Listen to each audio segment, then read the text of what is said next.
तो आप एक ट्रेडर बनना चाहते हैं। जिस तरह से मैंने भी कभी अपनी शुरुआत की थी ट्रेडिंग जर्नी की, और मैं आपके सबसे बड़ी प्रॉब्लम को समझता हूँ कि समझ ही नहीं आता कहाँ से शुरू करें। किसी ने बताया ही नहीं कि ये सारे स्टेप फॉलो करने हैं, इस सीक्वेंस में करने हैं। मान लीजिए अगर आप क्रिकेटर बनना चाहते हो, आपको पता है पहला स्टेप होगा बैट को पकड़ना सीखना, दूसरा स्टेप होगा कि अपने बॉडी पोस्चर को सही से रखना। लेकिन जब आप ट्रेडिंग वर्ल्ड में आते हो, इतनी सारी इन्फॉर्मेशन आपको एक साथ दे दी जाती है, आपको समझ नहीं आता कि पहला स्टेप क्या लें, उसके बाद के स्टेप क्या होंगे। इसी सबसे बड़ी प्रॉब्लम को इस वीडियो में मैं आपकी सॉल्व करूंगा। तो बिना किसी टाइम वेस्ट किए सीधे चलते हैं। सबसे पहला सबसे इंपॉर्टेंट स्टेप है, आपको कैंडल स्टिक पैटर्न पढ़ना आना चाहिए। जब भी आप चार्ट देखते हो, हर एक कैंडल आपसे कुछ कह रही है। आपको सीखना है कि वो क्या कह रही है, उसकी बात आपको सुननी है। फॉर एग्जाम्पल मैं आपको चार्ट दिखाता हूँ निफ्टी का। ये चार्ट जैसे ही आप खोलोगे, आपको ये कैंडल देखते ही पता होना चाहिए कि ये एक हैमर कैंडल है, ये बुलिश होती है। ये आपको समझ में आना जाना चाहिए। ये देखते ही आपको पता होना चाहिए कि ये एक स्पिनिंग टॉप है, ये कंफ्यूजिंग कैंडल है, इसके बाद कुछ क्लियर नहीं होता। ये देखते ही पता होना चाहिए कि ये बुलिश एनगल्फिंग पैटर्न का फॉर्मेशन है, ये बुलिश होती है। ये सारी कैंडल स्टिक जिस दिन आप एकदम देखते ही समझ जाओगे, आपका बहुत बड़ा पोर्शन ऑफ ट्रेडिंग आपकी कवर हो जाएगी। तो पहले मास्टरी करिए अपने कैंडल स्टिक पैटर्न पे। First step. अच्छा, इस वीडियो में मैं जितने भी स्टेप बताऊंगा वो अपने इम्पोर्टेंस के सीक्वेंस में है। जो सबसे पहले बताऊंगा वो सबसे इम्पोर्टेंट है, जो सबसे लास्ट में बताऊंगा वो सबसे कम इम्पोर्टेंट है। तो सबसे पहले मैंने बताया कैंडल स्टिक पैटर्न। सेकेंड जो चीज़ आपको आनी चाहिए वो है ट्रेंड को देखना। अब ये सबसे ईजी है, हाँ इम्पॉर्टेंट भी है, लेकिन सबसे ईजी है, और वो मुझे लगता है आप खुद अभी भी जानते हो। ट्रेंड को देखना क्या है, सिंपली आपको समझ में आ जाना चाहिए कि लंबे अंतराल में ये बेसिकली मार्केट कर क्या रहा है। फॉर एग्जाम्पल यहाँ पे देखोगे तो आपको देखने मिल रहा है कि यार ये तो निगेटिव ट्रेंड में नीचे जा रहा है, यहाँ पे पॉजिटिव ट्रेंड में था ऊपर जा रहा है। बस इतना ही समझना है। लेकिन समझोगे कैसे, कुछ तो क्राइटेरिया होना चाहिए। सबसे सिंपल क्राइटेरिया ये है कि जब भी आपका लोअर हाई लोअर लो लगाए वो निगेटिव ट्रेंड हो गया। फॉर एग्जाम्पल यहाँ देखो, यहाँ का हाई है 18,600 का, यहाँ का हाई है 18,300 का। हाई लो हो गया 18,300 से 18,600 से 18,300 आ गया। लेकिन उसके साथ में ही लो और नीचे आने लगे। पहले जो लो आपका 17,000 के पास बनता था वो 15,800 के पास बनने लगा। तो लोअर हाई लोअर लो क्या बनेगा आपका, निगेटिव ट्रेंड। अगर इसी तरह मान लीजिए ये पहला हाई है, दूसरा हाई ये हो जाए, और पहला लो ये है, दूसरा लो ये हो जाए, तो अगर आप बनाओगे इसको तो आपको देखने मिलेगा कि ये तो ऊपर जा रहा है, तो ये आपकी हो जाएगी पॉजिटिव ट्रेंड। तो सिंपली इस बेसिस पे भी आप सीख सकते हो कि किस तरह से ट्रेंड को पकड़ना है।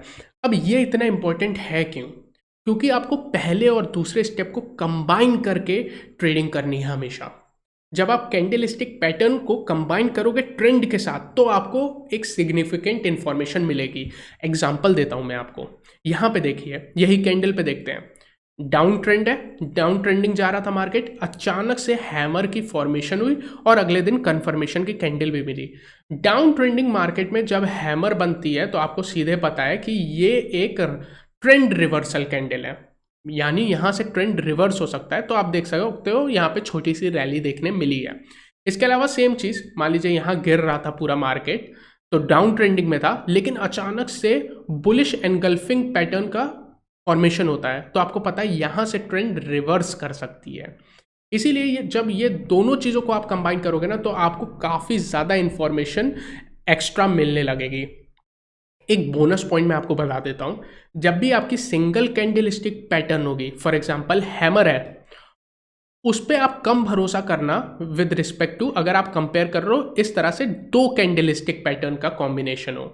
यानी अगर कोई मल्टीपल कैंडल स्टिक मिल के आपको एक चीज़ कह रही हैं तो उस पर ज़्यादा भरोसा करना है, सिंपल सी बात है। और अगर सिर्फ एक ही, इसको एक बंदा समझिए, एक ही बंदा आपसे कोई बात कर रहा हो तो उस पर कम भरोसा करना है। सिंपल ट्रेडिंग में भी यही उसूल है।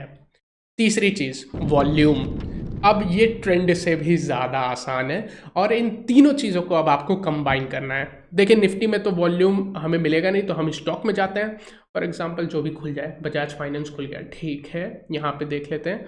बजाज फाइनेंस में आप ये देखिए, वॉल्यूम को देखिए, जब भी एवरेज से अबव वॉल्यूम हो और कोई एक सिग्निफिकेंट कैंडल का फॉर्मेशन हो, उस समय आपको समझना है कि कुछ होने वाला है। एग्जाम्पल आपके सामने जस्ट आप देखोगे तो मिल जाएगा। ये कैंडल है आपकी bearish marubozu with high volume. Average से आप देख सकते हो कितना ज़्यादा वॉल्यूम है। अब ये बेयरिश कैंडल बनी है और इतने बड़े वॉल्यूम के साथ, मतलब इस कैंडल पे आपको बहुत ज़्यादा भरोसा करना है ट्रेडिंग करते समय। इस तरह से आपको वॉल्यूम पे हमेशा ध्यान देना है। कई बार जानते हो क्या होता है कि आप ट्रेड करोगे, कैंडलस्टिक पैटर्न पे याद रखोगे, आप ट्रेंड देखना भी याद रखोगे, लेकिन वॉल्यूम भूल जाओगे। कई बार होता है, इनफैक्ट मेरे साथ भी होता था पहले, लेकिन वॉल्यूम बहुत बहुत बहुत इंपॉर्टेंट है, तो उसको आप याद रखिएगा। चौथा सबसे इंपॉर्टेंट पॉइंट है कि आपको सपोर्ट एंड रेजिस्टेंस को पढ़ना आना चाहिए, और ये बहुत ही इंपॉर्टेंट है। अब लेकिन सपोर्ट एंड रेजिस्टेंस होता क्या है? अगर आप यहाँ पे चार्ट देख रहे हो तो मैंने कई सारी लाइन खींच के रखी हैं। बेसिकली ये सपोर्ट एंड रेजिस्टेंस है। आप किसी का भी वीडियो देखते होगे, इस टाइप की लाइन खींची रहती हैं, वही सपोर्ट एंड रेजिस्टेंस होता है। लेकिन लॉजिक क्या है पीछे, ये समझते हैं। इंपॉर्टेंट पार्ट ये है।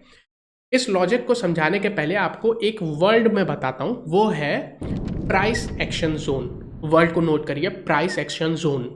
होता क्या है? बहुत ही सिंपल है, कुछ भी इसमें कॉम्प्लिकेटेड बात है ही नहीं। प्राइस एक्शन जोन दो चीज़ों से होके बनता है। पहला, या तो आपका स्टॉक या इंडेक्स एक ही जगह पे मान लीजिए बार बार वहां पे कंसोलिडेट कर रहा है, ठीक है, पहला क्राइटेरिया। एग्जांपल देके बताता हूं। अगर आप यहाँ पे जूम करिए तो आपको ये देखने मिल रहा है, यहाँ पे बार बार कंसोलिडेट कर रहा है इसी एक जोन में। ये आपकी हो गई पहली प्राइस एक्शन जोन, ठीक है, इस तरह से आप समझोगे। दूसरा, या तो वहां से शार्प रिवर्सल आए। अब रिवर्सल चाहे ऊपर आए चाहे नीचे आए, उससे फर्क नहीं पड़ता, शार्प रिवर्सल आना चाहिए। वो आपका एक प्राइस एक्शन जोन कहलाएगा। फॉर एग्जांपल ये एक प्राइस एक्शन जोन हो जाएगा, क्योंकि यहां से शार्प रिवर्सल आया, ये भी प्राइस एक्शन जोन हो जाएगा। अब आप इसको थोड़ा जूम आउट करोगे, यहां से शार्प रिवर्सल आया था, यहां से देख सकते हो, ये भी प्राइस एक्शन जोन हो जाएगा। तो दो ही क्राइटेरिया है, या तो आपका कंसोलिडेट करे या शार्प रिवर्सल आए ऊपर या नीचे। अगर मल्टीपल प्राइस एक्शन जोन को आप एक साथ कनेक्ट करते हो और लंबे टाइम फ्रेम में वो होने चाहिए, यानी एकदम छोटी सी जगह पे नहीं होना चाहिए, आप थोड़ा जूम आउट करो, फिर आपके अगर बनते हैं तो वो आपकी सपोर्ट एंड रेजिस्टेंस होती है। अब सपोर्ट एंड रेजिस्टेंस कैसे? अगर शेयर प्राइस या इंडेक्स का प्राइस उस लाइन जो आपने खींची है प्राइस एक्शन जोन से, उससे ऊपर है, तो वो सपोर्ट हो जाएगा। क्यों? क्योंकि नीचे है ना, आपका प्राइस ऊपर, जो लाइन खींची है वो नीचे, तो ये सपोर्ट हो गई, बार बार यहाँ से बाउंस करना चाहिए।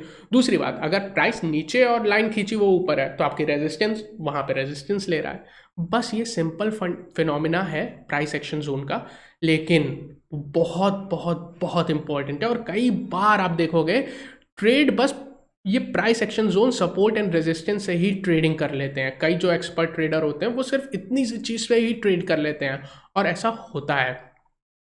तो अभी तक मैंने आपको 4 पॉइंट बताए। ये 4 पॉइंट आपके लिए ब्रह्मास्त्र है। ये 4 पॉइंट अगर आपको एकदम क्लियर है तो आप मतलब अच्छे खासे ट्रेडर हो गए। 2 एक्स्ट्रा पॉइंट है, अब जैसे मैंने बताया इसकी इंपॉर्टेंस इन चारों पॉइंट से कम है।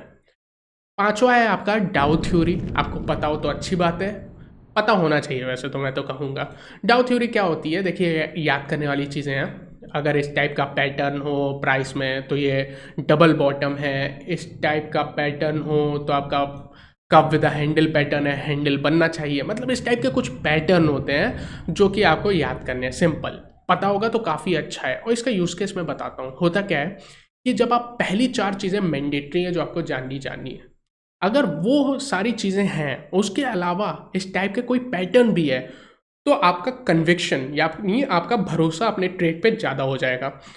और फाइनल और लास्ट चीज़ है इंडिकेटर। कई बार लोग सिर्फ इंडिकेटर का यूज़ करके ट्रेड करते हैं, कुछ भी प्रॉफिट नहीं होगा, वो सस्टेनेबल है ही नहीं। इंडिकेटर का यूज़ आप हमेशा प्राइस एक्शन के कॉम्बिनेशन के साथ करोगे, तभी उसका कुछ मतलब है। अगर उसके बिना कर रहे हो तो कोई मतलब नहीं है। इंडिकेटर्स देखिए एक्चुअली होते क्या हैं, सिंपल मैथमेटिकल फॉर्मूला है। चाहे आप एवरेज की बात करो, चाहे बॉलिंजर बैंड की बात करो, चाहे आप आरएसआई की बात करो, होते क्या है, सिंपल मैथमेटिकल फॉर्मूला है। अब जब ये फॉर्मूला है और आप फॉर्मूला पढ़ोगे तो आपको समझ में आएगा इनका यूज़ केस कहाँ पे है। सारे इंडिकेटर हर जगह काम नहीं करते हैं। इंडिकेटर को काम करने का एक अपना तरीका होता है। फॉर एग्जांपल अगर आप मूविंग एवरेजेस की बात कर रहे हो, मूविंग एवरेज बेस्ट काम करते हैं अगर आपका ट्रेंडिंग मार्केट हो, जैसे इस टाइप का अप ट्रेंडिंग मार्केट हो, उसमें बेस्ट काम करते हैं। आरएसआई की बात करो, वो बेस्ट काम करता है जब आपका इस तरह से कंसोलिडेटेड मार्केट हो। आपका बॉलिंजर बैंड बेस्ट काम करता है जब आपका कंसोलिडेटेड मार्केट हो। तो इंडिकेटर को बस जान लेना ज़रूरी नहीं है, बहुत ज़रूरी है कि इंडिकेटर के पीछे जिस तरह से वो जिस मैथ्स पे काम करता है उसकी एप्लीकेशन कहाँ पे है। तो बस इंडिकेटर उसके लिए इम्पोर्टेंट है, लेकिन बहुत ज़्यादा इम्पोर्टेंट नहीं है। नहीं भी पता हो तो भी चलता है, ऐसा कोई ज़रूरी नहीं है इंडिकेटर जानना। लेकिन पहले 4 पॉइंट एकदम मैंडेटरी है और आपको जानना ही जानना है।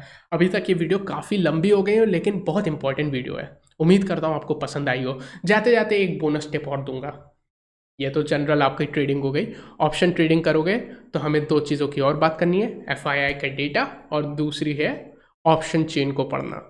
इस तरह से आप कंप्लीट ट्रेडर बन जाओगे, कंप्लीट। चाहे फिर आप ऑप्शन ट्रेड करने की बात हो, चाहे स्टॉक ट्रेड करने की बात हो, चाहे इंडेक्स ट्रेड करने की बात हो, आप प्रोफेशनल ट्रेडर जैसे ट्रेड करोगे।